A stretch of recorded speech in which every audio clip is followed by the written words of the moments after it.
Hello అండి, అందరికీ నమస్కారం. Welcome to my channel. అందరు ఎలా ఉన్నారు? బాగున్నారా? నేను చాలా బాగున్నాను.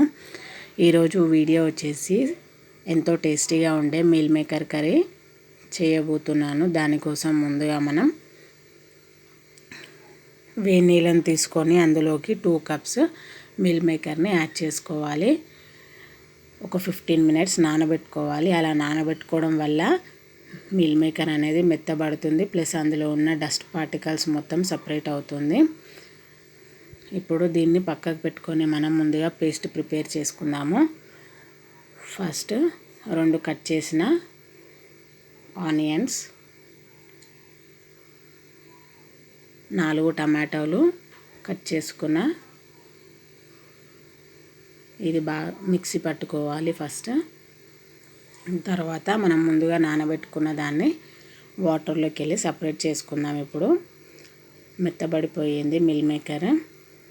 ఇప్పుడు మనం వాటర్లోకి వెళ్ళి సపరేట్ చేసుకుందాము. లైట్గా స్క్వీజ్ చేస్తూ సపరేట్ చేసుకోవాలి.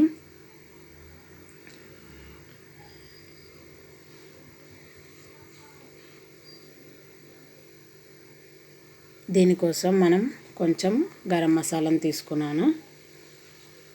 ఇప్పుడు ముందుగా స్టవ్ ఆన్ చేసుకొని ఆయిల్ 1 టేబుల్ స్పూన్ యాడ్ చేసుకొని నానబెట్టుకున్న మీల్ మేకర్ని ఒకసారి స్లైట్గా ఫ్రై చేసుకోవాలి. కొంచెం క్రిస్పీనెస్ కోసం ఫ్రై చేసుకున్నాక అవి పక్కకు పెట్టుకొని మళ్ళీ కడాయిలోకి 2 టేబుల్ స్పూన్ నూనె తీసుకొని ఇందులోకి ఇది వేడైన తర్వాత హోల్ గరం మసాలాని యాడ్ చేసుకోవాలి.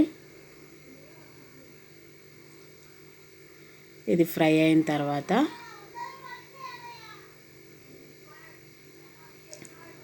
ముందుగా రెడీ చేసి పెట్టుకున్న పేస్ట్ని ఇందులోకి యాడ్ చేసుకోవాలి.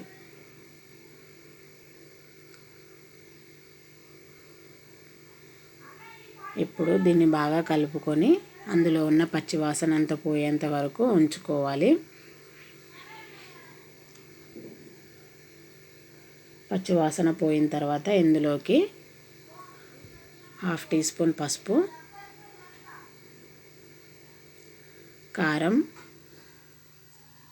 ఉప్పు,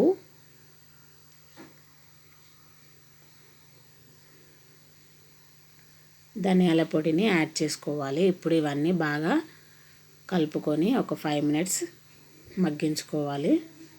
తర్వాత ఇందులోకి కొన్ని వాటర్ని యాడ్ చేసుకోవాలి. ఇప్పుడు